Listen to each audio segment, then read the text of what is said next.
Avez-vous déjà remarqué que c'est bien souvent les personnes qui savent le mieux parler de leurs valeurs, les grands experts en théorie, qui échouent les premiers face à la réalité? Les grands éducateurs, les psychologues, qui n'ont pas forcément de réussite avec leurs propres enfants en termes d'éducation. Quelle en est la raison? C'est ce que nous allons découvrir à travers la paracha de Korach, où après le drame, l'histoire incroyable de Korach et de la Marloquette, où la terre s'est ouverte, le feu a consumé une partie du peuple, il y a une épidémie, eh bien Dieu ne se suffit pas de tout cela, et il ordonne à Moshe de rassembler 12 bâtons pour ainsi réaliser un signe supplémentaire. Et donc, en effet, il demande à Moshe de récupérer, de rassembler 12 bâtons et d'inscrire le nom des 12 Shvatim, ou plus exactement des Nessiim, et donc d'inscrire également le nom de Aaron sur le bâton de Shevet Lévi. Et Dieu dit à Moshe, le bâton de l'homme que je choisirai, eh bien, son bâton va fleurir pour ainsi mettre un terme définitif aux récriminations, aux plaintes des bénis Israël, et d'ainsi accepter que le véritable Kohen Gadol qui a été choisi par Dieu, c'est bien celui qui va être représenté par ce bâton-là, qui est donc Aaron. Vaillé Mimachorat, et le lendemain, Veine Parach Mate Aaron, le verset nous dit que le bâton, naturellement, qui a fleuri est bien celui de Aaron. Vayetse Perach, Vayetse Tzis, Vaigmol Shkedim. Donc, littéralement, il y a eu une fleur qui est sortie, donc le bâton a fleuri. Vayatet Tzitz, il y a eu un bourgeon, un pistil. Vaigmol Shkedim, des amandes ont mûri sur le bâton. Une façon donc de bien nous dire que c'est bien Aaron qui a été choisi. Mais j'aimerais poser la question, pour quelle raison, quelle est la nécessité de ce signe supplémentaire du maté? Pourtant, on a bien compris à travers l'ouverture de la terre qu'il y a un miracle pratiquement de l'ordre de Kriyat Yam Souf, puis une partie du peuple qui a été consumée par le feu, l'épidémie, etc. On a bien compris l'erreur de Korach, on a bien compris que c'est Aaron qui a été choisi. Pour quelle raison, quelle est la nécessité de ce signe supplémentaire qui est celui donc du bâton, où il a connu également un miracle, un bâton tout sec qui a pu fleurir en une seule nuit, donc il s'agit véritablement d'un miracle. Pour quelle raison ce miracle? Plus que cela, au niveau du résultat, on voit que ça va au-delà de ce que Dieu a dicté à Moshe, puisque Dieu avait parlé simplement du pérach, de la fleur, donc le bâton était censé fleurir. Or, au niveau du résultat, nous voyons qu'il a non seulement fleuri, mais il y a le bourgeon, il y a le fruit. Et le Malbim nous dit une idée très intéressante, c'est qu'il s'agit ici d'un miracle supplémentaire, c'est qu'en général, la fleur se convertit en bourgeon, qui se convertit en fruit. C'est-à-dire qu'on ne retrouve pas les trois choses de manière simultanée. Or ici, ces trois choses-là étaient existantes sur ce même bâton. Il y avait à la fois la fleur, à la fois le bourgeon, et à la fois le fruit qui est encore un miracle. Mais la question est pour quelle raison ce miracle supplémentaire? Pourquoi ne pas se suffire de la floraison, puisqu'il s'agit ici simplement d'un signe pour savoir quel Shevet a été désigné. Et donc pour quelle raison ce miracle supplémentaire? Qu'est-ce que cela vient représenter? Et bien évidemment, il faut poser la question, pourquoi précisément le shakel, l'amande? Pourquoi pas un raisin, une olive? Pourquoi précisément le shakel? Ce qu'on va découvrir dans ce cours aujourd'hui, c'est que dans ce hôte, dans ce signe, réside toute l'idée de l'erreur de Korach et l'idée même de la Keuna. Afin de proposer une explication, j'aimerais encore m'interroger pour quelle raison Korach n'a pas mérité la Keuna. Car contrairement à ce qu'on pourrait croire, Korach avait un énorme potentiel, c'était un immense tzaddik, c'est pour cette raison-là qu'il voulait véritablement la Keuna. Il connaissait le potentiel infini à l'intérieur de lui, comme Rachid nous dit, Korach shipiké achaya, Korach qui était clairvoyant. Mara alishtudzo, eh bien, il a vu que allait descendre de lui Shmuel Hanavi, qui était équivalent à Moshe et à Aaron, comme nous dit le verset, Moshe ve Aaron, Bechoana ou Shmuel et Koreshemo. C'est-à-dire que lui, il voyait en lui un potentiel qui comprenait et Moshe et Aaron, raison pour laquelle il pensait que c'est lui qui devait être Kohen Gadol, et il avait véritablement ce potentiel. Pourquoi ne l'a-t-il pas mérité? Quelle est la raison profonde? C'est ce que nous allons découvrir à travers une analyse, une comparaison entre le comportement de Korach et celui de Aaron. Si Korach était un grand parleur, eh bien Aaron avait cette capacité de garder le silence. Le premier mot de la paracha, Vaikar Korach, Rachid nous dit, Lakar imam bedvarim. Il les a pris par la parole. C'est-à-dire que Korach était un maître de la parole, il avait une capacité de rassembler des foules par le verbe, il avait une rhétorique incroyable, ce fameux Talik Shekula Techelet, Bait Malesfarim.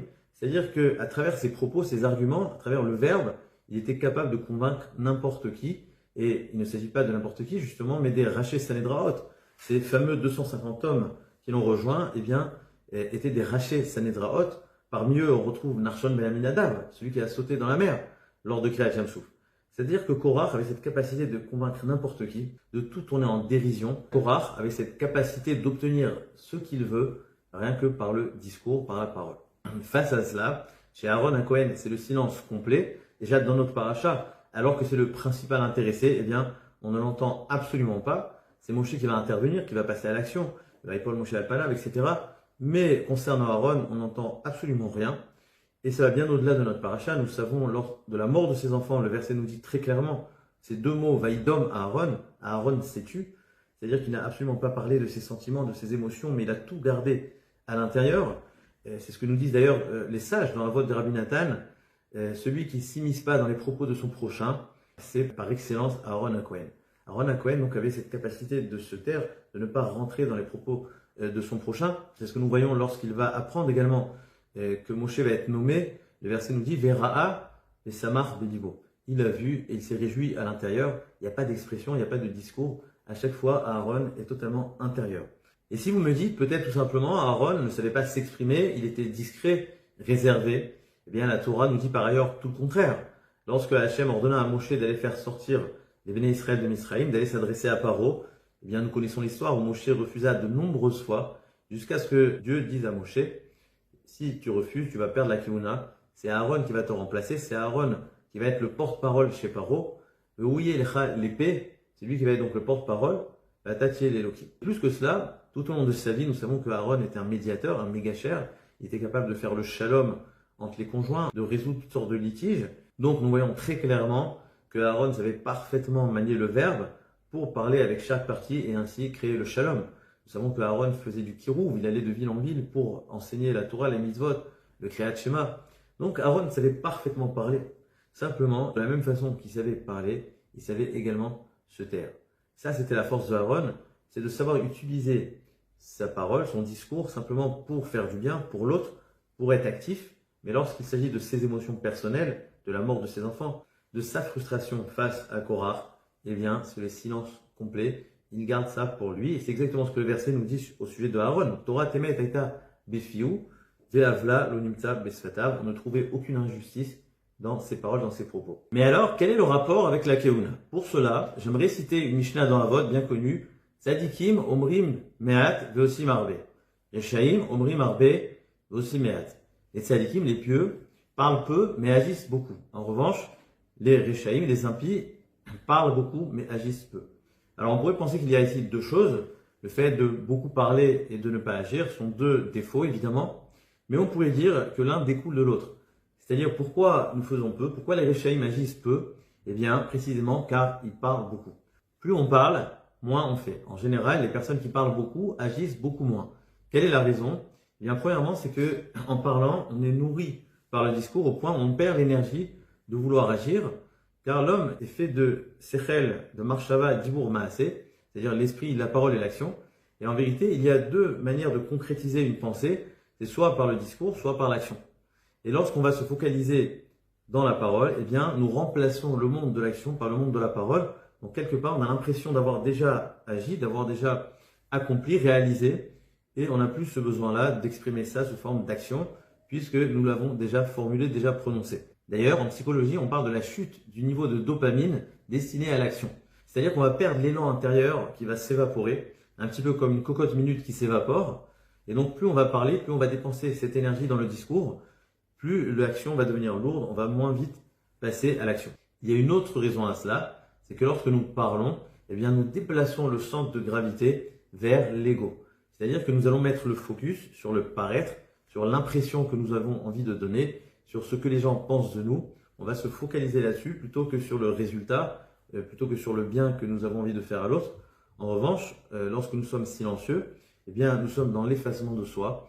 Et on va mettre l'accent plutôt sur le résultat, sur le bien que nous avons envie de prodiguer, bien plus que sur notre paraître, notre ego. Et donc c'est tout ça qui fait que plus nous parlons, moins nous allons agir, l'action va devenir beaucoup trop lourde, nous allons être occupés à philosopher, à faire des beaux discours, plutôt que de passer à l'acte.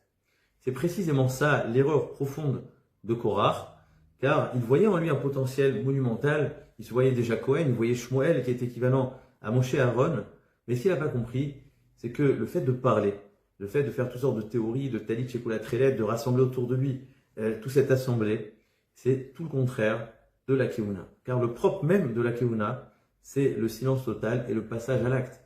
C'est ce que nous dit la Gemara, Kohanim, Zrizim, les Kohanim, ils passent à l'acte, ils s'empressent, ils sont dans le monde de l'action. La Keuna, c'est par excellence le monde de l'action. Les Kohanim se réveillaient tôt le matin.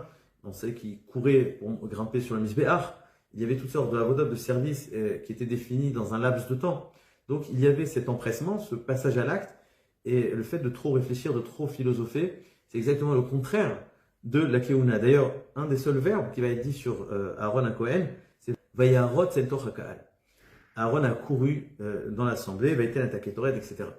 C'est-à-dire que être un Cohen, c'est être capable de courir, de ne pas trop réfléchir, de ne pas dépenser son énergie dans la parole, dans les beaux discours, mais au contraire, de garder cette énergie-là pour le passage à l'acte, pour le shirout, pour le service, pour la zrizout. Kohanim, zrizim em. Il semble que c'est ça le sens profond de ce fameux maté, le bâton qui va fleurir et qui va donner des amandes. Et on a posé la question, pourquoi l'amande? En réalité, l'amandier, c'est l'arbre par excellence qui fleurit en premier, qui est le plus précoce. C'est-à-dire en plein hiver, à tout Bishvat, il est déjà recouvert de fleurs avant même qu'il y a les feuilles. Et d'ailleurs, c'est pas simplement une question botanique. Le verbe shaked est utilisé dans la Torah pour parler d'empressement. C'est ce que nous trouvons dans le Navi Yermia, où Dieu s'adresse à Yermia en lui disant « Ma taroué, qu'est-ce que tu vois ?» Et Yermia de répondre « Makel shaked aniroué » Je vois une branche d'amandier. Et Dieu lui répond « C'est bien ce que tu vois. Qui shaked ani al devari la soto. » Parce que je vais m'empresser d'amener cette pouranout. C'est-à-dire que le mot shaked signifie empressement, car le shaked, l'amande, l'amandier, représente cette idée-là de zrizout, d'empressement, d'être recouvert de fleurs avant même qu'il y ait les feuilles, c'est-à-dire de passer à l'action avant même de s'enfermer dans le discours et dans la parole. D'ailleurs, il y a une autre caractéristique très intéressante concernant l'amandier, c'est que si d'une part il va fleurir en premier, eh bien les fruits vont mûrir en dernier. Ils vont mûrir très tardivement, il me semble une période d'environ de 6 mois. Cela veut nous dire que la zérizout, l'empressement, au-delà du fruit et du résultat, constitue une valeur en soi. La zérizout n'est pas simplement une façon d'amener le fruit le plus rapidement, et bien au contraire, c'est pour installer une dimension sacrée à l'action même. Il semble que c'est ça le sens profond du deuxième miracle que nous dit le Malbim, au-delà de ce que Dieu avait dicté à Moshe au moment du Tzivouï. Donc il y avait ces trois choses-là, le pérach, la fleur, le bourgeon et le fruit, de manière simultanée, en même temps sur ce maté. Une façon de dire que même lorsque le fruit se trouve sur la branche, eh bien il y a encore de l'importance au pérach, à la fleur, car l'idée même de la keuna ne réside pas dans le résultat, mais dans notre façon de passer à l'action. Dans l'enthousiasme, la ferveur, la spontanéité que nous allons mettre dans notre action. C'est peut-être pour cela d'ailleurs que les jeunes Kohanim, qui avaient tout juste bar mitzvah, sont appelés dans le Talmud Pirche Keuna, les fleurs de la Keuna. Peut-être en référence à cette fleur qui exprime l'idée même de la Keuna. Nous avons posé la question, après tout ce qui s'est passé, l'ouverture de la terre, etc., pour quelles raisons il fallait ce signe supplémentaire? Eh bien, il semble que la réponse, que ce signe, au-delà de définir que c'est bien Aaron le Kohen, nous donne le sens même de la Keuna, ce que Korach apparemment n'avait pas encore compris, malgré son potentiel infini, eh bien, c'est qu'il faut arrêter de parler et commencer à agir. Et la seule façon d'agir, c'est d'apprendre avant tout à garder le silence comme à Aaron à Kohen. On pourrait tirer de cela une leçon d'éducation, car c'est pas avec des beaux discours, des belles paroles, la pédagogie, des belles leçons, que nous allons obtenir du résultat en termes d'éducation. Car comme nous avons dit, la parole, c'est ce qui remplace l'action. Et donc l'enfant, en écoutant des belles paroles, plutôt que de commencer à accomplir, il va surtout apprendre à savoir parler. Si nous voulons réussir, eh bien, il faut commencer à se taire et surtout devenir un exemple, même silencieux. Shabbat Shalom Mevorach.